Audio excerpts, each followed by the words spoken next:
এই ২১ বছর বয়সী ছেলেটিকে এমন এক জেলে পাঠানো হয় যেখানে কোনো আইন চলে না, চলে শুধু শক্তির রাজত্ব, যেখানে প্রতিটি বন্দী নিজের পরিচয় গড়ে তোলে রক্ত ঝরিয়ে।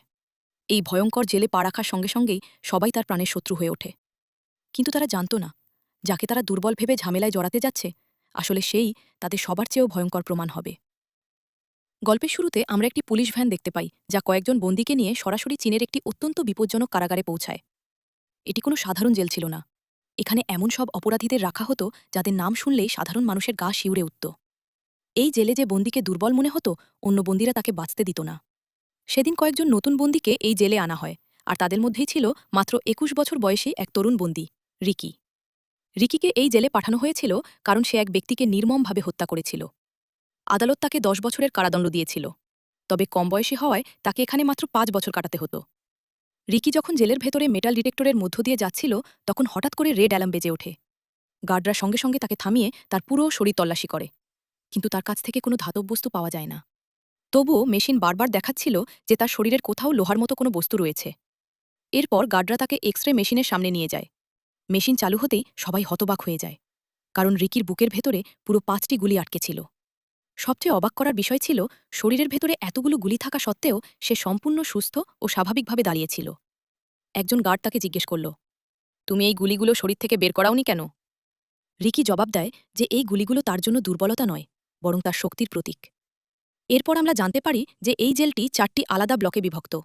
প্রতিটি ব্লকের ওপর রাজত্ব করে এক একজন ভয়ঙ্কর অপরাধী। এই ৪জনই নিজেদের এলাকার একছত্র শাসক। তারা যাকে খুশি শাস্তি দেয় এবং যা ইচ্ছা তাই করে। তাদের অনুমতি ছাড়া তাদের এলাকায় কেউ যেন নিঃশ্বাস পর্যন্ত নিতে পারে না। জেলের প্রতিটি কোণা ভয়, রক্ত আর নির্যাতনে ভরা ছিল। সকাল হতেই সব বন্দী নিজেদের কাজে ব্যস্ত হয়ে পড়ে। এমন সময় সেখানে আসে ওয়েস্ট ব্লকের নেতা স্যামুয়েল। এসেই সে এক বৃদ্ধ বন্দী উইংকে নির্মমভাবে মারধর করতে শুরু করে, কারণ উইং তার আদেশ মানতে অস্বীকার করেছিল। উইং তার প্রায় পুরো জীবন এই জেলেই কাটিয়ে দিয়েছিল এবং আর কয়েকদিনের মধ্যেই জামিনে মুক্তি পাওয়ার কথা ছিল। তাই সে তার ছেলের জন্য একটি ছোট খেলনা বানিয়েছিল, যাতে জেল থেকে বের হওয়ার পর ছেলেকে একটি সুন্দর উপহার দিতে পারে। কিন্তু স্যামুয়েল সেই খেলনাটি ছিনিয়ে নেয়। উইং হাত জোর করে খেলনাটি ফেরত চাইতে থাকে, কারণ সে অনেক কষ্ট করে এটি তার ছেলের জন্য তৈরি করেছিল।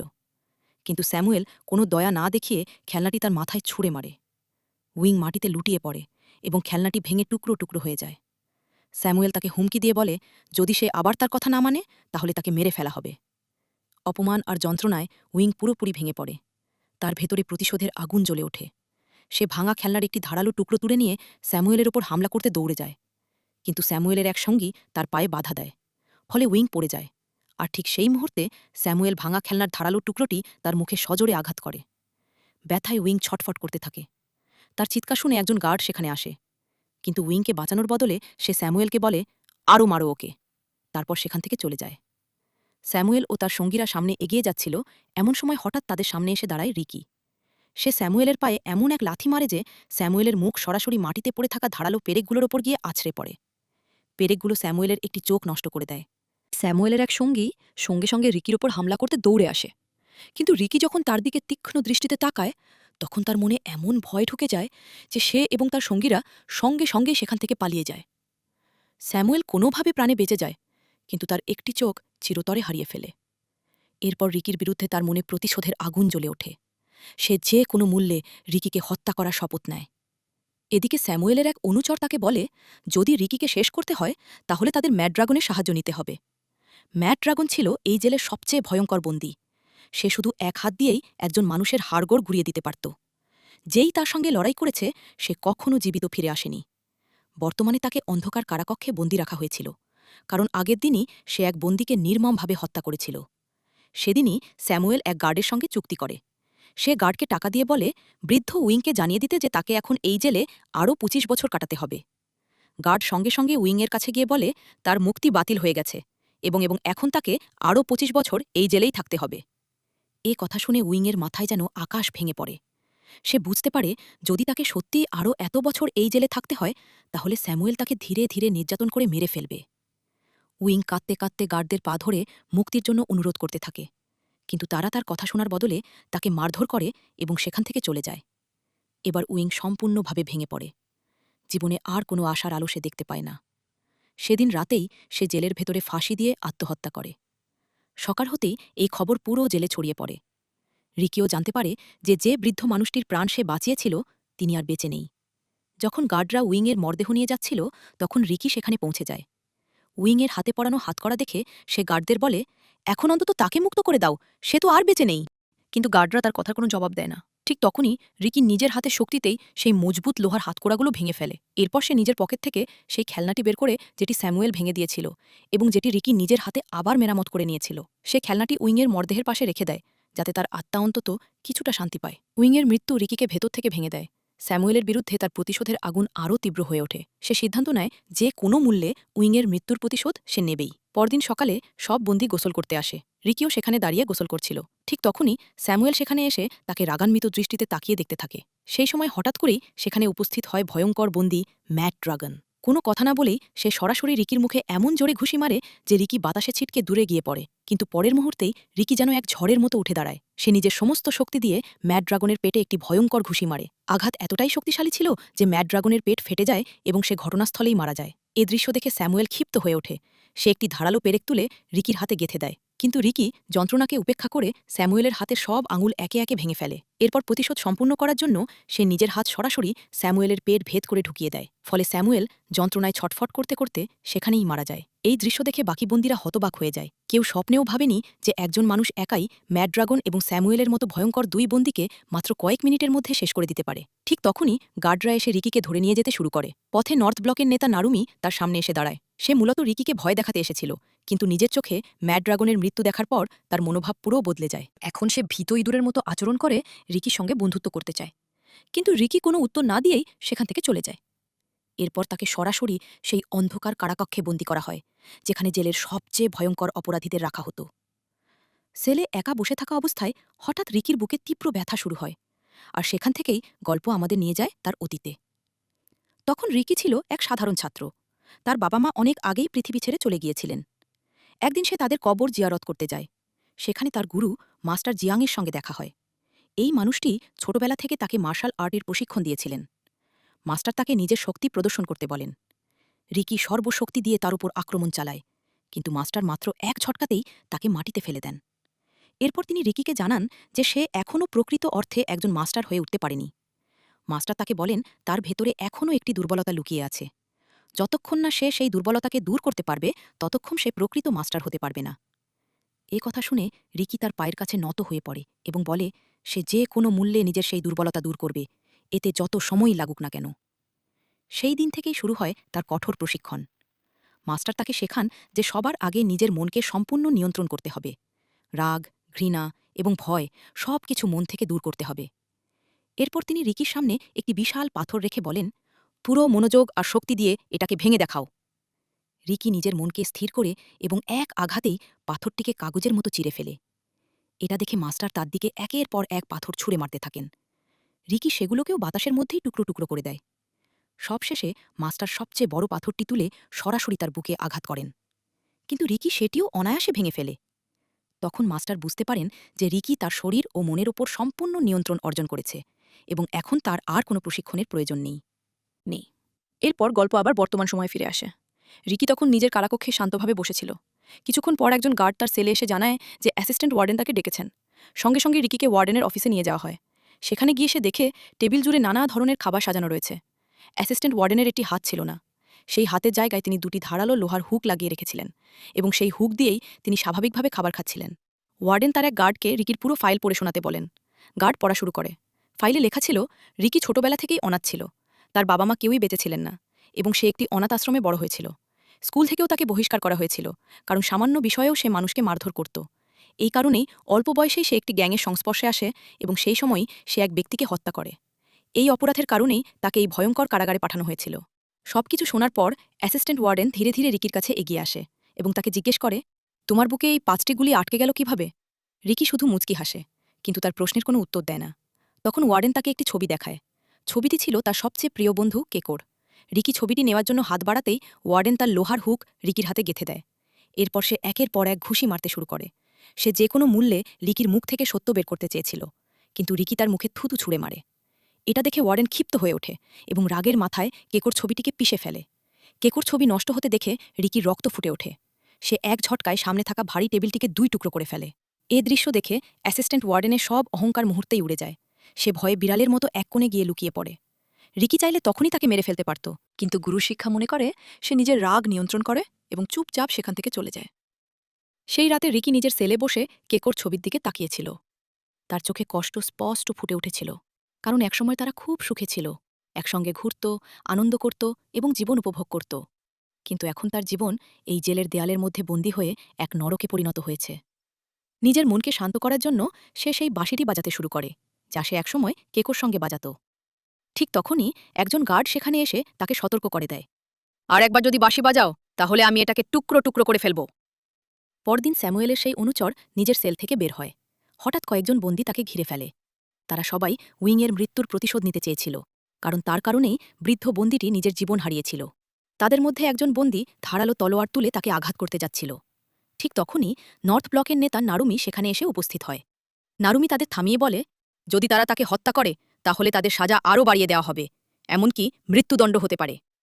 কিন্তু ওয়ং নামের এক বন্দী রাগে ফেটে পড়ে। সে নারুমিকে বলে, যখন আমাদের উপর অত্যাচার হচ্ছিল তখন তুমি কোথায় ছিলে? তখন কেন সাহায্য করনি? আর এখন যখন আমরা বিচার চাইছি তখন আমাদের থামাতে এসেছ কেন? সে আরও বলে, এমন মানুষকে বাঁচিয়ে রাখা উচিত নয়। এ কথা শুনে নারুমি ক্রোধে উন্মত্ত হয়ে ওঠে। সে তলোয়ার তুলে এক আঘাতেই ওয়ংয়ের মুখ মাঝখান থেকে চিরে ফেলে। ওয়ং যন্ত্রণায় ছটফট করতে থাকে। উপরে দাঁড়িয়ে থাকা অ্যাসিস্ট্যান্ট ওয়ার্ডেন এই দৃশ্য দেখে ভীষণ খুশি হয়। সে নারুমির প্রশংসা করে এবং বলে যে সে তার মন জয় করে নিয়েছে।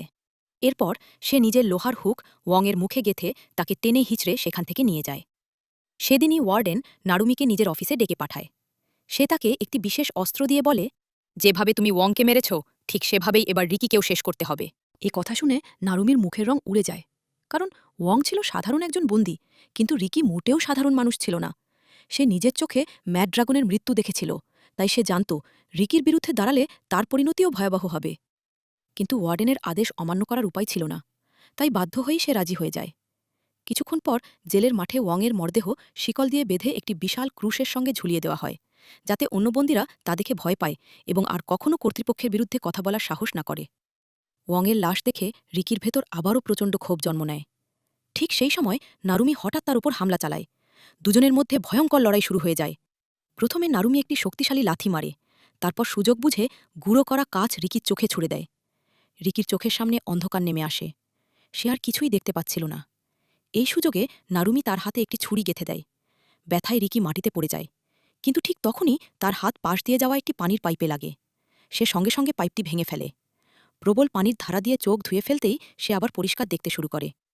এবার সে আগের চেয়েও ভয়ঙ্কর হয়ে ওঠে। সে ঝাঁপিয়ে পড়ে নারুমির ওপর এবং তার মাথায় এমন এক ভয়াবহ চড় মারে যে তার একটি চোখ কোটর থেকে বের হয়ে মাটিতে পড়ে যায়। ঠিক তখনই অ্যাসিস্ট্যান্ট ওয়ার্ডেনও সেখানে এসে পৌঁছায়। নারুমির অবস্থা দেখে তার চোখ কপালে উঠে যায়। অন্যদিকে রিকি নিজের হাতের ছিঁড়ে যাওয়া শিরাগুলো টেনে বেঁধে নেয় এবং আবার লড়াইয়ের জন্য প্রস্তুত হয়ে দাঁড়ায়। এখন নারুমি বুঝে গিয়েছিল যে সে কোনোভাবেই রিকির সঙ্গে পেরে উঠবে না, তাই সে নিজের শরীরে নিজেই ছুরি চালিয়ে দেয়। প্রথমে সবাই মনে করেছিল যে সে হার মেনে নিয়েছে, কিন্তু আসলে সেটি ছিল তার এক ভয়ঙ্কর কৌশল। রিকি যখন তার কাছে এগিয়ে আসে তখন নারুমি নিজের নাড়িভুড়ি বের করে রিকির গলায় পেঁচিয়ে তাকে আটকে ফেলার চেষ্টা করে, কিন্তু রিকি নিজের সমস্ত শক্তি প্রয়োগ করে তাকে বাতাসে তুলে ফেলে এবং তার মাথায় এমন এক প্রাণঘাতী ঘুষি মারে যে তার খুলি চূর্ণ বিচূর্ণ হয়ে যায়। ফলে নারুমি সেখানেই মারা যায়। নারুমি মারা যেতেই রিকি দ্রুত ওয়াংয়ের মরদেহটি নিচে নামিয়ে আনে। অন্য বন্দীরাও তাকে সাহায্য করতে এগিয়ে আসে। সবারই আশা ছিল যে ওয়াং এখনও বেঁচে আছে, কিন্তু ততক্ষণে অনেক দেরি হয়ে গেছে। ওয়াং ইতোমধ্যেই শেষ নিঃশ্বাস ত্যাগ করেছে। নিজের সঙ্গীকে এই অবস্থায় দেখে রিকির ভেতরে আবারও ক্রোধের আগুন জ্বলে ওঠে। সে সব বন্দীদের উদ্দেশ্যে বলে, এই নিরপরাধ মানুষের মৃত্যুর জন্য দায়ী অ্যাসিস্ট্যান্ট ওয়ার্ডেন, তাই তাকে শেষ করে দাও। এ কথা শোনামাত্র সব বন্দী একসঙ্গে অ্যাসিস্ট্যান্ট ওয়ার্ডেনের দিকে ছুটে যায়। বছরের পর বছর জমে থাকা ক্ষোভ উগরে দেওয়ার জন্য তারা প্রস্তুত ছিল। কিন্তু ঠিক তখনই হঠাৎ একজন এসে এক বন্দীকে ধরে তার মাথা চূর্ণ করে দেয়। এ দৃশ্য দেখে সবার পা থেমে যায়। আসলে তাদের সামনে দাঁড়িয়েছিল জেলের বাকি ৩টি এলাকার নেতা। প্রথমজন ছিল চেং। তার একটি অদ্ভুত ক্ষমতা ছিল। চোখের পলকে সে এক জায়গা থেকে আরেক জায়গায় পৌঁছে যেতে পারত। দ্বিতীয়জন ছিল কিতামা, পাহাড়সম দেহের অধিকারী এক ভয়ঙ্কর শক্তিশালী বন্দী। তৃতীয়জন ছিল ব্র্যান্ডন, যে তার বিশেষ অস্ত্র ও দড়ির সাহায্যে শত্রুদের বেঁধে নির্মমভাবে শেষ করত। অ্যাসিস্ট্যান্ট ওয়ার্ডেন রিকিকে বলল, যদি সত্যিই সাহস থাকে তাহলে এদের তিনজনের সঙ্গে লড়ে দেখাও। কিন্তু রিকি কোনো উত্তর দিল না। সে শুধু ওয়াংয়ের মরদেহ কাঁধে তুলে নিয়ে নীরবে সেখান থেকে চলে যেতে লাগল। এদিকে তার সঙ্গীরা বারবার তাকে বলছিল এই তিনজনকেও শেষ করে দিতে। ঠিক তখন অ্যাসিস্ট্যান্ট ওয়ার্ডেন তাকে একটি প্রস্তাব দেয়। সে বলে নারুমির মৃত্যুর পর নর্থ ব্লকের নেতৃত্বের জায়গা খালি হয়ে গেছে এবং সে চায় রিকি সেই ব্লকের নতুন নেতা হোক। কিন্তু রিকি সরাসরি সেই প্রস্তাব প্রত্যাখ্যান করে, কারণ সে কারো হাতের পুতুল হয়ে তার ইশারায় চলতে রাজি ছিল না। এদিকে জেলের এক কোণে বসে একটি কিশোর রিকিকে লক্ষ্য করছিল। রিকি যখন একটি পাতার সাহায্যে সুর তুলছিল তখন ছেলেটিও তার অনুকরণ করার চেষ্টা করে, কিন্তু বহুবার চেষ্টা করেও সে কোনো শব্দ বের করতে পারে না। রিকি কারণ জানতে চাইলে ছেলেটি মুখ খুলে দেখায় যে তার জিভের অর্ধেক অংশ কাটা। আসলে সেই ছেলেটি জেলের একটি বড় গোপন রহস্য জেনে গিয়েছিল, যা অ্যাসিস্ট্যান্ট ওয়ার্ডেন এবং বিভিন্ন ব্লকের নেতাদের মাদক ব্যবসার সঙ্গে জড়িত ছিল। সত্য গোপন রাখার জন্য তারা তার জিভ কেটে দিয়েছিল। এ ঘটনা জানতে পেরে রিকির মনে ওয়ার্ডেনের প্রতি ঘৃণা আরও বেড়ে যায়। রিকি কি নিজের বাঁশিটি ছেলেটিকে দিয়ে দেয়। ছেলেটি যখন সেটি বাজায় তখন সুন্দর সুর বের হতে শুরু করে। খুশি হয়ে সে রিকিকে কিছু বিশেষ ধরনের পাতা এনে দেয়। পাতাগুলো দেখেই রিকি বুঝে যায় এগুলোই সেই গাছের পাতা যেগুলো থেকে মাদক তৈরি করা হয়। জেলের সব ব্লক লিডার এই মাদকের চোরাচালান করে বিপুল অর্থ উপার্জন করছে। এরপর রিকি ছেলেটিকে জিজ্ঞেস করে, এই পাতাগুলো তুমি কোথায় পেয়েছ? তখন ছেলেটি জানায় যে সে পাতাগুলো ওয়েস্ট ব্লক থেকে এনেছিল। ওপরে থেকে চেং তাদের লুকিয়ে দেখছিল, কারণ ওয়েস্ট ব্লক এবং পুরো মাদক ব্যবসার নিয়ন্ত্রণ ছিল তার হাতেই। সে সঙ্গে সঙ্গে নিজের সঙ্গীদের কাছে গিয়ে আতঙ্কিত কণ্ঠে বলে যে তাদের গোপন রহস্য ফাঁস হয়ে গেছে, কারণ ছেলেটি সব কিছু রিকিকে বলে দিয়েছে। এরপর তারা ছেলেটিকে ডেকে পাঠায়। সেখানে ব্র্যান্ডন তাকে একটি ছুরি দিয়ে হুমকি দেয়, আজ রাতের মধ্যেই যদি তুমি রিকিকে না মারো তাহলে আগামীকাল সকালে তুমি নিজেই বেঁচে থাকবে না। কিন্তু ছেলেটি স্পষ্টভাবে তা করতে অস্বীকার করে। এ কথা শুনেই চেং তাকে নির্মমভাবে হত্যা করে এবং তার লাশ জেলের ঠিক মাঝখানে ফেলে রাখতে বলে, যাতে অন্য বন্দীরা তাদের বিরুদ্ধে কথা বলা সাহস না পায়। রিকি যখন সেখানে পৌঁছায় তখন নিজের সেই সঙ্গীর মৃতদেহ দেখে তার হৃদয় কেঁপে ওঠে।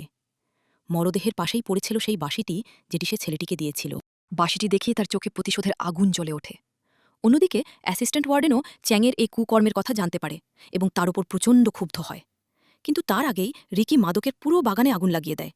মাত্র কয়েক মিনিটের মধ্যেই শত শত গাছপালা আগুনে পুড়ে ছাই হয়ে যায়। চ্যাং দৌড়ে সেখানে পৌঁছায়, কিন্তু তখন অনেক দেরি হয়ে গেছে। সব কিছু আগুনে ধ্বংস হয়ে গেছে। নিজের মাদক বাগান পুড়ে যেতে দেখে সে নিয়ন্ত্রণ হারিয়ে ফেলে। ঠিক তখনই রিকি ক্রোধে ফুঁসতে ফুঁসতে তাকে বলে, যেভাবে তুমি আমার নিষ্পাপ বন্ধুকে হত্যা করেছ আমিও তোমাকে ঠিক সেভাবেই যন্ত্রণায় কাতর করে মারব। এরপর দুজনের মধ্যে ভয়ঙ্কর লড়াই শুরু হয়ে যায়। চ্যাং বিদ্যুতের গতিতে রিকির ওপর ঝাঁপিয়ে পড়ে। সে এমন শক্তিশালী এক ঘুষি মারে যে রিকি উড়ে গিয়ে সোজা দেয়ালে আছড়ে পড়ে। এদিকে জেলের আগুন দ্রুত চারদিকে ছড়িয়ে পড়তে থাকে। সুযোগ বুঝে অন্যান্য বন্দীরা ভবন থেকে বেরিয়ে জেলের প্রধান ফটকের দিকে দৌড়াতে শুরু করে। অন্যদিকে অ্যাসিস্ট্যান্ট ওয়ার্ডেন আগুনের খবর পেতেই গার্ডদের উপর ভয়ানক রেগে যায়। ঠিক তখনই একজন গার্ড তাকে জানায় যে পরের দিন মূল ওয়ার্ডেন পরিদর্শনের জন্য জেলে আসবেন। এ কথা শুনে তার মাথায় যেন আকাশ ভেঙে পড়ে, কারণ পরিস্থিতি নিয়ন্ত্রণে আনতে না পারলে শুধু বন্দিরাই নয়, তাকেও কঠিন শাস্তির মুখোমুখি হতে হবে। এদিকে রিকিও প্রায় নিজের সব আশা হারিয়ে ফেলেছিল। কিন্তু ঠিক তখনই রিকির মনে পড়ে যায় তার গুরু মাস্টার জিয়াংয়ের কথা। তিনি বলেছিলেন, যখন তোমার মনে হবে তুমি হারতে চলেছ তখন কখনোই শত্রুকে বোঝাতে দেবে না যে তোমার ভেতরে এখনও কত শক্তি বাকি আছে। আগে তাকে বিশ্বাস করাও যে তুমি পরাজিত হয়ে গেছ। তারপর যখন তার সতর্কতা কমে যাবে তখন তোমার সমস্ত শক্তি এক আঘাতে প্রয়োগ করবে, যাতে সে সামলে ওঠার কোনো সুযোগই না পায়। গুরুর এই উপদেশ মনে পড়তেই রিকি আবার উঠে দাঁড়ায়। তার চোখে আবারও সেই ঝড় ফিরে আসে এবং সে নতুন করে শত্রুদের মুখোমুখি হওয়ার জন্য প্রস্তুত হয়ে যায়। ঠিক সেই সময় সেখানে ব্র্যান্ডনও এসে উপস্থিত হয়। এক মুহূর্ত দেরি না করে ব্র্যান্ডন রিকির ওপর আক্রমণ শুরু করে। সে একের পর এক দড়ি ছুঁড়ে মারতে থাকে। কিছুক্ষণের মধ্যেই রিকির পুরো শরীর ধারালো কাঁটাযুক্ত দড়িতে জড়িয়ে যায়, যেন তার শরীর লোহার তার দিয়ে সেলাই করে দেওয়া হয়েছে। এদিকে অন্যদিক থেকে কিতামাও সেখানে এসে পৌঁছে। সে তার বিশাল দেহ দিয়ে রিকিকে শক্ত করে চেপে ধরে এবং তাকে শেষ করে দিতে যাচ্ছিল। ঠিক তখনই পুরো জেলে বিপদ সংকেতের অ্যালার্ম বেজে ওঠে। সব বন্দীকে অবিলম্বে নিজেদের সেলে ফিরে যাওয়ার নির্দেশ দেওয়া হয় এবং সতর্ক করা হয় যে আদেশ অমান্য করলে গুলি করে হত্যা করা হবে। কিন্তু কিতামা থামে না। সে যে কোনো মূল্যে রিকির বিরুদ্ধে প্রতিশোধ নিতে চেয়েছিল। গার্ডরা বারবার সতর্ক করলেও সে কথা শোনে না। ফলে তারা তার উপর গুলিবর্ষণ শুরু করে। তবুও কিতামা আহত রিকিকে টেনে হিঁচড়ে একটি সেলের ভেতরে নিয়ে যায়। তারা ভেতরে ঢুকতেই ভারী দরজাটি বন্ধ হয়ে যায়। পরের মুহূর্তেই সেলে দুই দিক থেকে তরল সিমেন্ট দ্রুত ভেতরে ঢুকতে শুরু করে। এটি ছিল অ্যাসিস্ট্যান্ট ওয়ার্ডেনের পরিকল্পনা। সে রিকি এবং কিতামা দুজনকেই জীবন্ত কবর দিতে চেয়েছিল। কিন্তু ঠিক তখনই রিকি নিজের সমস্ত শক্তি প্রয়োগ করে সেলের বিশাল দরজাটি ভেঙে ফেলে। শুধু তাই নয়, সে কিতামাকেও কাঁধে তুলে বাইরে নিয়ে আসে। এ দৃশ্য দেখে অ্যাসিস্ট্যান্ট ওয়ার্ডেন হতবাক হয়ে যায়, কারণ সে কখনো কল্পনাও করেনি যে রিকি নিজের শত্রুর জীবনও বাঁচাবে। তবে সিমেন্টের চাপ এবং কিতামার বিশাল ওজনের কারণে রিকি নিজেও মারাত্মকভাবে ক্লান্ত হয়ে পড়ে এবং দুজনই মাটিতে লুটিয়ে যায়। এরপর অ্যাসিস্ট্যান্ট ওয়ার্ডেন গার্ডদের আদেশ দেয় যে পরদিন মূল ওয়ার্ডেন আসার আগেই জেলের সব ঘটনার প্রমাণ মুছে ফেলতে হবে। সে বলে, তদন্ত শেষ হওয়ার পর আমি রিকিকে এমন শিক্ষা দেব যা সে সারা জীবন মনে রাখবে। পরদিন সকালে সবাই ওয়ার্ডেনের অপেক্ষায় দাঁড়িয়েছিল। ঘণ্টার পর ঘণ্টা কেটে যাওয়ার পরও যখন তিনি আসেন না, তখন সবাই ক্লান্ত হয়ে বসে পড়ে। ঠিক তখন দূরে একটি গাড়ি দেখা যায়। গাড়িটি দেখতে পেয়েই সবাই দ্রুত উঠে দাঁড়ায়। ওয়ার্ডেন এবং তার ছেলে গাড়ি থেকে নেমে আসে। এসেই অ্যাসিস্ট্যান্ট ওয়ার্ডেন তাকে জানায় যে রিকি নামের এক বন্দী মাদক উৎপাদনের পুরো বাগান পুড়িয়ে দিয়েছে। এ কথা শুনে ওয়ার্ডেন রাগে উন্মত্ত হয়ে ওঠে। এরপর তাকে রিকির কাছে নিয়ে যাওয়া হয়। রিকি তখন একটি সেলে বন্দী ছিল এবং তার পুরো শরীর শুকনো সিমেন্টে ঢেকে শক্ত হয়ে গিয়েছিল। কিন্তু ওয়ার্ডেন তার সামনে পৌঁছাতেই রিকি নিজের শরীরের ওপর জমে থাকা সব সিমেন্ট ভেঙে ফেলে। এক লাফে সামনে এগিয়ে গিয়ে সে ওয়ার্ডেনকে চেপে ধরে। সে প্রায় ওয়ার্ডেনকে শেষ করে ফেলতে যাচ্ছিল। ঠিক তখনই কিতামা দেয়াল ভেঙে সেখানে ঢুকে পড়ে। সে মোটা লোহার রডের মধ্যে রিকির হাত আটকে দেয় এবং একের পর এক ঘুষি মারতে শুরু করে।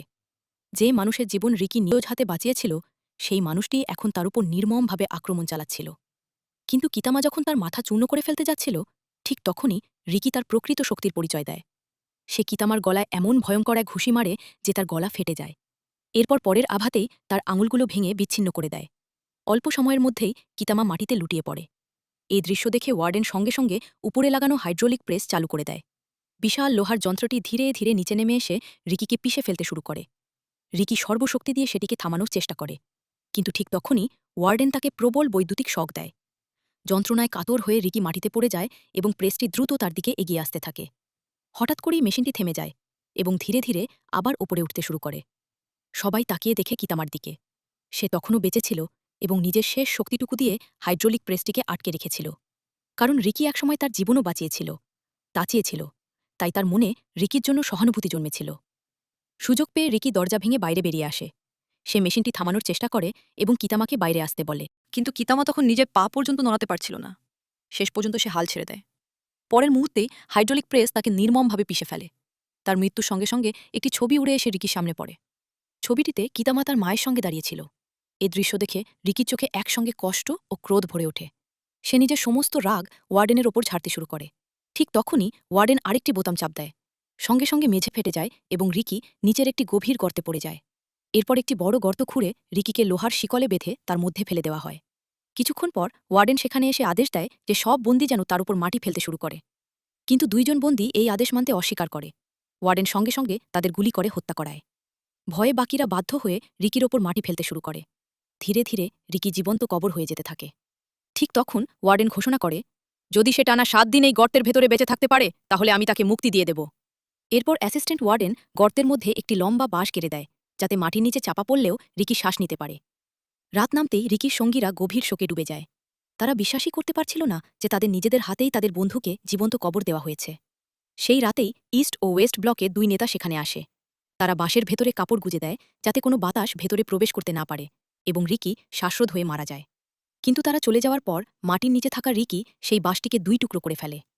এরপর গল্প আবার রিকির অতীতে ফিরে যায়। একদিন তার সবচেয়ে ঘনিষ্ঠ বন্ধু কেকো স্কুল থেকে বাড়ি ফিরছিল। পথে সে কয়েকজন গুন্ডাকে দেখতে পায়, যারা আগে থেকেই তার জন্য অপেক্ষা করছিল। ভয়ে সে পেছনে ঘুরে যেতে চায়, কিন্তু ঠিক তখনই আরেকজন গুন্ডা তাকে ধরে ফেলে। তারা জোর করে তাকে একটি নির্জন জায়গায় নিয়ে গিয়ে আটকে রাখে। কারণ কিছুদিন আগে কেকোর কারণে রিকি সেই গুন্ডাদের বসকে নির্মমভাবে মারধর করেছিল। এখন তারা কেকোর ওপর প্রতিশোধ নিতে চেয়েছিল। গুন্ডাদের নেতা তাকে আঘাত করতে উদ্যত হয়, কিন্তু ঠিক সময়মতো সুযোগ বুঝে কেকো সেখান থেকে পালিয়ে যেতে সক্ষম হয়। নিজের প্রাণ বাঁচানোর জন্য কেকো দৌড়ে একটি উঁচু ভবনের ওপর উঠে যায়, কিন্তু দুর্ভাগ্যবশত সে নিচে পড়ে যায় এবং সেই মুহূর্তেই তার মর্মান্তিক মৃত্যু হয়। কেকোর মৃত্যুর খবর যখন রিকি জানতে পারে, তখন তার হৃদয় পুরোপুরি ভেঙে যায়। সে পাগলের মতো সেই মানুষটিকে খুঁজতে শুরু করে যে কেকোর মৃত্যুর জন্য দায়ী ছিল। অবশেষে সে অপরাধীকে খুঁজে পায়। লোকটি রিকির দিকে একের পর এক গুলি ছুটতে থাকে, কিন্তু গুলিগুলো যেন তার উপর কোনো প্রভাবই ফেলতে পারে না, বরং রিকি সরাসরি তার উপর ঝাঁপিয়ে পড়ে। প্রথমে সে লোকটির পা ভেঙে দেয়, তারপর তার মাথা চূর্ণ করে ফেলে। ফলে লোকটি ঘটনাস্থলেই মারা যায়। এই হত্যাকাণ্ডের কারণেই রিকি গ্রেপ্তার হয়েছিল এবং এই নরকসম কারাগারে পাঠানো হয়েছিল। এদিকে পুরো 7 দিন কেটে যায়। সময়সীমা শেষ হলে রিকিকে গর্ত থেকে বের করা হয়। ওয়ার্ডেনের পুরো বিশ্বাস ছিল যে সে এতদিনে মারা গেছে, কিন্তু যখন রিকিকে গর্ত থেকে তোলা হয় তখন সবাই হতবাক হয়ে যায়, কারণ রিকি তখনও জীবিত ছিল এবং তার শ্বাস প্রশ্বাস চলছিল। এ দৃশ্য দেখে ওয়ার্ডেনের চোখ কপালে উঠে যায়। সে বুঝতেই পারে না কোনো মানুষ এতদিন মাটির নিচে থেকে কিভাবে বেঁচে থাকতে পারে। এরপর রিকিকে ধারালো লোহার রডের মাঝে দাঁড় করিয়ে রাখা হয়। ওয়ার্ডেন তাকে জিজ্ঞেস করে, তোমার ভেতরে আসলে কী ধরনের শক্তি আছে? ঠিকমতো শ্বাস না নিয়েও তুমি 7 দিন বেঁচে রইলে কিভাবে? কিন্তু রিকি আগের মতোই নীরব থাকে। তখন চেং সেখানে আসে। তার হাতে অনেকগুলো ধারালো ব্লেড ছিল। সে একে একে সব ব্লেড রিকির মুখের ভেতরে গুজে দেয় এবং মুখের ওপর টেপ লাগিয়ে দেয়। এরপর সে বারবার রিকির মুখে চড় মারতে থাকে। প্রতিটি আঘাতের সঙ্গে সঙ্গে রিকির মুখ রক্তে ভরে যায়। কিছুক্ষণ পর ওয়ার্ডেন নিজে এগিয়ে এসে তার মুখে টেপ খুলে দেয়। কিন্তু টেপ খোলার সঙ্গে সঙ্গে রিকি মুখে লুকিয়ে রাখা সব ব্লেড একসঙ্গে ওয়ার্ডেনের দিকে ছুঁড়ে মারে। ধারালো ব্লেডগুলো সরাসরি ওয়ার্ডেনের মুখে গিয়ে বিদ্ধ হয়। ব্যথায় সে চিৎকার করে ওঠে। রাগে ক্ষিপ্ত হয়ে ওয়ার্ডেন আবার রিকিকে একটি অন্ধকার কারাকক্ষে বন্দি করে রাখে। সেই রাতেই এক বন্দি গোপনে তার জন্য খাবার নিয়ে আসে। খাবার রেখে সে ফিরে যাচ্ছিল, কিন্তু নারুমির পুরনো এক সঙ্গী তাকে দেখে ফেলে এবং সঙ্গে সঙ্গে ওয়ার্ডেনকে খবর দেয়। ওয়ার্ডেন দ্রুত গার্ডদের নিয়ে সেখানে পৌঁছে যায়। এসেই সে সেই বন্দিকে নির্মমভাবে হত্যা করে এবং তার মরদেহ টেনে হিঁচড়ে রিকির সেলের সামনে নিয়ে আসে। কিন্তু যখন সে সেলের ভেতরে তাকায় তখন তার মাথা ঘুরে যায়। ভেতরে শুধু ভাঙা শিকল পড়েছিল, অথচ রিকি সেখানে নেই।